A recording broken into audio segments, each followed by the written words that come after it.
I do not know what to believe anymore. Ryan Garcia, after he beat Mario Barrios, was jabbing back and forth with Shakur Stevenson, an indication that was going to be a possible next fight for both of these guys. As we all know, Shakur Stevenson is not willing to fight in 147-pound division versus Ryan Garcia unless there is a catchweight in 144, which Ryan Garcia first said yes, but then changed his mind. So then Ryan Garcia, fast forward, had a kick stream, right? And he said that him and Teofimo Lopez are going to be fighting July 25th. Well, seems like now that Ryan Garcia is in negotiations with Conor Benn. They're possibly going to be fighting in August. Like, okay, it was supposed to be Shakur Stevenson. There was talks of Ryan Garcia versus Devin the Dream Haney. That didn't even go too far. Devin Haney started negotiating with Rolly Romero and PBC, and that fell apart. But we do see Devin Haney back in the gym. We see Ryan Garcia back in the gym. Teofimo Lopez did state in the recent interview that that's a fight that he would like, or him or Conor Benn. But I didn't see I didn't see him confirm that will be the next fight. So now we got Ryan Garcia versus Conor Benn. Keith Connolly, I could say, is one of the best managers. Not one of the best. He is the best manager in the sport of boxing. Locking deals with Conor Benn, $15 million. Locking the deal with Edgar Berlanga and Richardson Hitchens and Sufa. And he locked that deal with Teofimo Lopez early this year versus Shakur Stevenson. And probably, I hear there's going to be some big news in a couple of weeks. So,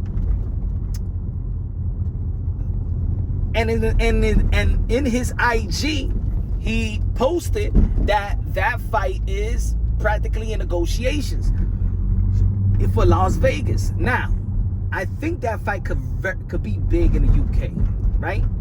Now, a lot of people did not like the performance of Conor Benn versus Regis Prograis, in which I have a different assessment of that fight.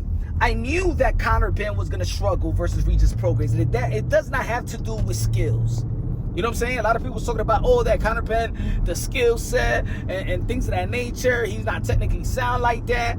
That these guys like Ryan Garcia, Devin Haney, Shakur Stevenson will beat him, blah, blah, blah. Look, at 147, I don't think that Conor Benn is going to do good. At 154, yes. Remember, he faced Chris Eubank Jr. twice, had training camps to fight at middleweight. And I always said, a guy that's moving up two weight classes up and then tries to come back 2 weight classes down historically does not do good. We seen what happened with Manny Pacquiao when he fought Bernard Hopkins at middleweight and came back down for Manny Pacquiao, right? We seen Roy Jones Jr. after he went up to the heavyweight division, beat John Ruiz to become a heavyweight champion of the world, 4th division world champion, and then come back down to face Antonio Tarver. He didn't look good the first fight and got knocked out the second fight. The same thing with Kell Brook. Kell Brook went up to the middleweight division to face Triple G, got his eye broken, came back down to face Earl Spence and got his eye broken. I don't think it was smart for Conor Benn to fight at one to come back down at 147. So a lot of people is assessing that the reason why he performed like that was the skills. In my opinion, I think it was more harming himself and try to drain himself to at 147. In which I believe if he fights Ryan Garcia at 147, he's not going to. I got Ryan Garcia beating him at 147. I would love to see Conor Benn versus Josh Kelly out there in the UK for him to fight for the 154-pound title. Now, we all know that Conor Benn goes for the money and stuff like that, like he's done previously, right? And he's in the same boat as Ryan Garcia was. Like, okay, you getting big money, you a face, you're one of the faces in UK boxing. You get paid more than most champions. But what is your legacy? Your legacy is still gonna stand. That you're gonna be in your father's shadow. You got to become a world champion to really create your own legacy. The biggest fight that you had was versus Chris Eubank Jr., but that's because of the legacy of the fathers. Did an incredible job. I was highly entertained, and I'm happy for Conor Benn and Chris Eubank Jr. because I'm happy for the fathers that they established a legacy in which your offsprings could benefit from it. You know what I'm saying? That is what legacy is all about. So I'm happy that Chris Eubank Sr. and Nigel Benn had a beautiful legacy for their sons to capitalize off it. But now you gotta, gotta create your own legacy. It gotta be now about Chris, not you. It gotta be about Conor, not Ben. If you understand what I'm trying to say. I think though that a lot of people saying that Conor Benn will get beaten by a lot of these guys, and for me, no, I think that Conor Benn would challenge all these guys because of his approach, because of his style. People got to remember that.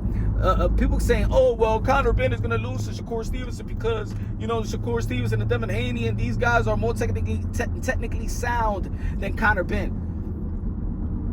A fighter like Conor Benn, his style, give technically sound fighters trouble, just like Maidana did Floyd Mayweather, right? Just like Ricardo Mayorga did Forrest, right?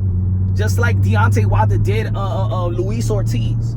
You know what I'm saying? And even if you take away the second fight, he did give a little trouble to Tyson Fury. He dropped him 4 times in 3 fights, right? So the awkwardness, look, Pitbull Cruz versus Gervonta Tan Davis, he gave him a run for his money. You know what I'm saying? And these guys are levels in terms of skill set, levels above. But because of their brawling, sluggish style, it always gives that technically sound a problem. Look at Alexander Usyk. Alexander Usyk is pound for pound number 1. But if you think about it, how did Alexander Usyk did to the slugger, you know what I'm saying, in Derek Chisora?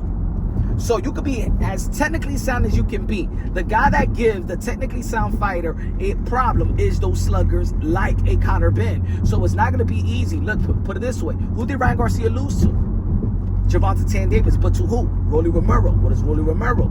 If Rolly Romero could beat Ryan Garcia, Conor Benn has an opportunity to beat Ryan Garcia. I got Ryan in that fight, but I'm gonna tell you like this: Conor Benn could beat Ryan Garcia. Conor Benn could give a lot of these guys trouble because of his style. He doesn't have to be better. He just have to have the right style to challenge these guys and give these guys trouble. Look at Williamson. Look at Shakur Stevenson versus Teo. Look at Shakur Stevenson versus Oscar Valdez. But look at Shakur Stevenson versus William Zepeda. You know what I'm saying? Gave him a run for his money, right? Because of that sluggish style. So I think that's the fight that's gonna give him some issues. Conor Benn will challenge anybody because of his style. Let me know what you think about that fight. Would you rather see Conor Benn versus Ryan Garcia, or would you see Ryan Garcia versus Teofimo Lopez? I don't think that Teofimo Lopez should go in the back of the line. I do want Conor Benn to fight for a world title, but I don't think that Ryan Garcia, in my opinion, for me, was the world title that I want him to go gun for. I wanted to go after Josh Kelly at 154. He will be more healthy. It will be a UK fight. It's a fight that been talked about longer than any other matchup for Conor Benn outside of Chris Eubank Jr. Let me know what y'all think, man. Subscribe to the channel, smash the like button. Love you, God bless, and on to the next.